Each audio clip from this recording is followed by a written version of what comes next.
Olá, amigos. 5 de julho de 2013. O cidadão de olho na segurança pública. Senhoras e senhores, continua em pauta a crise política do país.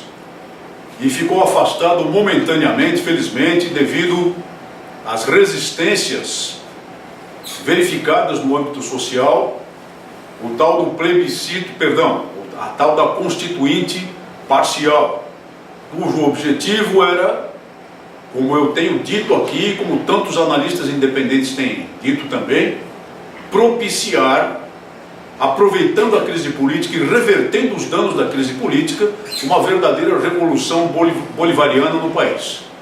Mas, como o governo está com a cadeira quente e como o movimento lançado pela extrema esquerda, que depois teve a adesão de pessoas muito bem intencionadas, embora utilizadas como massa de manobra, provocou desconfortos muito sérios ao atual poder político, e aqui me refiro não só ao poder federal, que é determinante, que é aquele que verdadeiramente exerce e manobra todos os escaninhos de poder no país, mas de modo geral a questão político-partidária e os políticos com mandato, a estrutura partidária do país.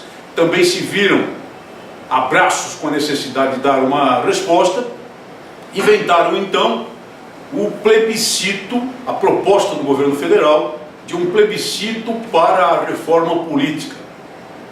Esse plebiscito que o governo federal propõe tem 5 pontos bem claros. Um deles, o povo será chamado a dizer em plebiscito, se deseja o financiamento das campanhas políticas de modo público ou privado, ou seja, com dinheiro público ou com dinheiro particular. Se deseja, para o poder legislativo, evidentemente, o voto proporcional ou o voto distrital. Isso não vale para o poder executivo e nem para o Senado, porque são eleições majoritárias da atual sistemática constitucional.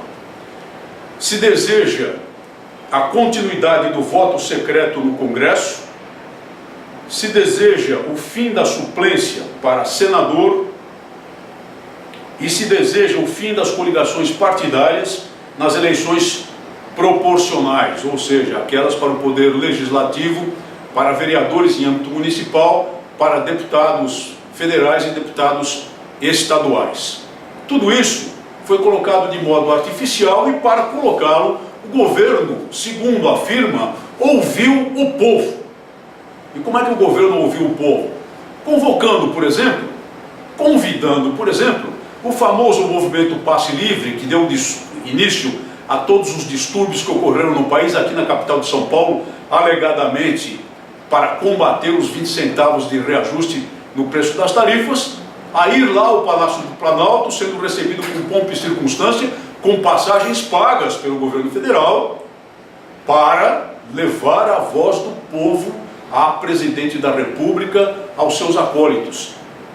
Então, na cabeça dessa gente, a voz do povo está nesse movimento Passe Livre, que nós vemos aqui nessa foto, será mostrada com maior, mostrando a sua cara, no ano de 2007, participando de um encontro todo festivo com os mascarados do Exército Zapatista de Libertação Nacional, um movimento guerrilheiro, um movimento que tem praticado atos de terror há muitos anos lá no México, com sua orientação marxista-leninista, um movimento ultra-esquerdista armado até os dentes, que deseja derrubar pela força das armas o sistema político lá no México. Essa moça que aparece aqui é uma das carinhas carimbadas do MPL que participaram e deram início aos distúrbios de rua. E daqui a pouco, quem sabe, será mais uma Lindbergh Farias, né? Quem sabe daqui a pouco será mais uma senadora aos 30 anos de idade para atuar no Congresso Nacional, evidentemente com todas as benesses do cargo aí, não é?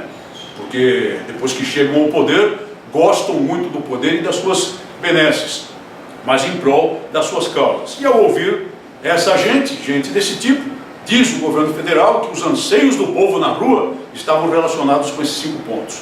Vamos pensar um pouquinho.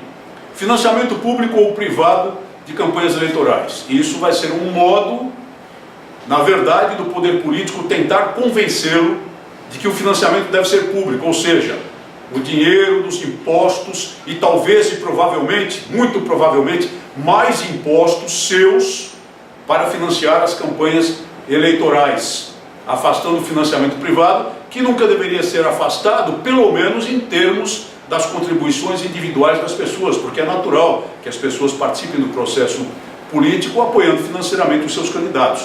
A questão do financiamento por pessoas jurídicas jamais será afastada se for aprovada a campanha eleitoral por uma razão muito simples, que o processo corrupto continua no Caixa 2. Lembre-se do mensalão, quando os alegados, os facínoras hoje condenados, muitos deles mantendo mandatos ainda na Câmara Federal, alegaram que não eram crimes de concussão nem de corrupção, era apenas Caixa 2 eleitoral, apenas Caixa 2 eleitoral, como se fosse legal, lícito, como se fosse desejável politicamente para o país manter Caixa 2 eleitoral. O Caixa 2 não acaba, porque esse ponto, seja lá qual for a opinião popular, não tem o condão de atuar diretamente contra a corrupção, que é um problema crucial.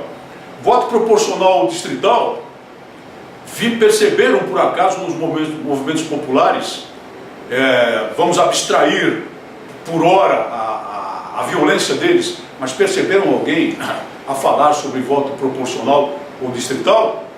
Isso é algo que está em debate há muito tempo no Congresso. E de fato, mais cedo ou mais tarde, os políticos precisam tomar uma decisão e quem sabe colocá-la sob o referendo popular, mas isso não é caso verdadeiramente de plebiscito.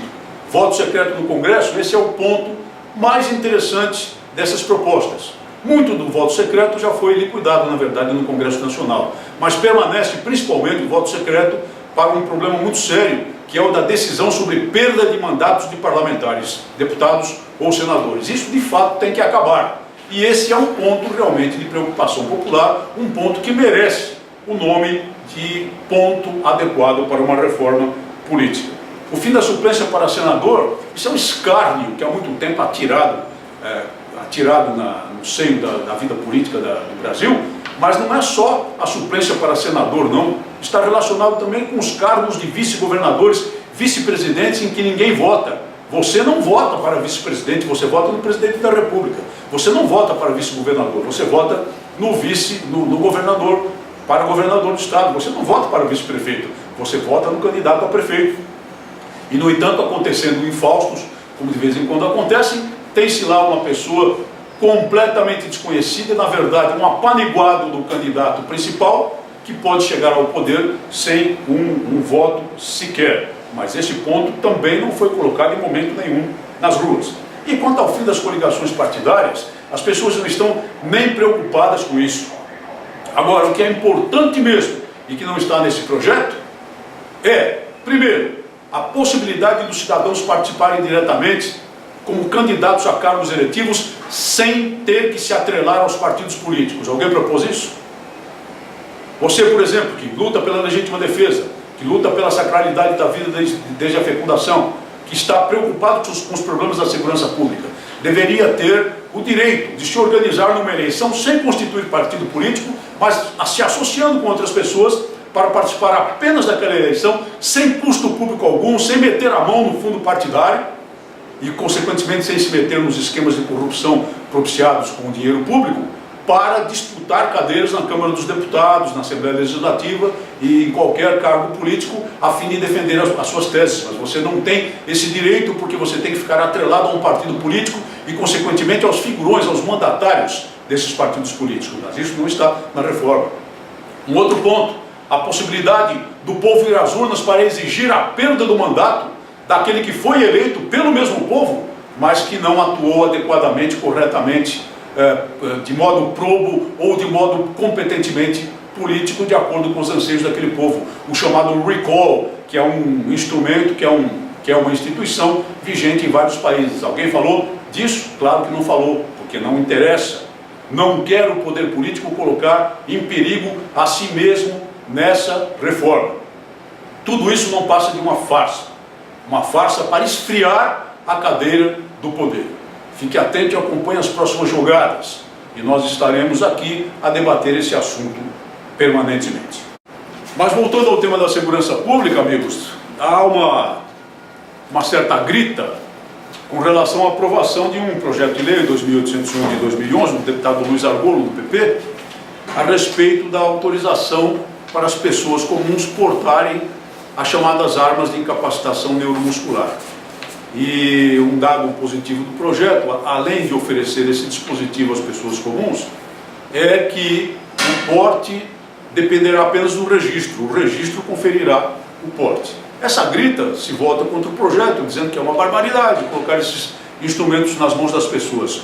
Mas por que isso acontece? Porque alguns parlamentares efetivamente ouvem o clamor popular. E o clamor popular está relacionado com a questão da segurança pública, com a questão da falta de segurança, do baixo índice de segurança pública que se verifica em muitas partes do país. Nós temos eu costumo dizer e afirmo, um grau razoável de segurança pública. Mas não é sempre que a força pública se faz presente nas situações críticas para a defesa do cidadão. Essa é uma realidade que eu afirmo do alto dos meus 35 anos de exercício, no combate ao crime, na preservação da ordem pública na Polícia Militar do Estado de São Paulo. Para essas situações, a pessoa precisa de ter instrumentos para a sua própria defesa. Eles são negados no nosso país pelo draconiano Estatuto do Desarmamento. A inclusão desse dispositivo é uma flexibilização do Estatuto do Desarmamento e visa, pelo menos de vez em quando isso acontece, e é bom que aconteça, a fazer com que a lei cuide, apoie, com que a lei confira algo positivo ao cidadão, à vítima potencial, e não ao bandido e ao criminoso, como infelizmente a legislação do Brasil costuma fazer.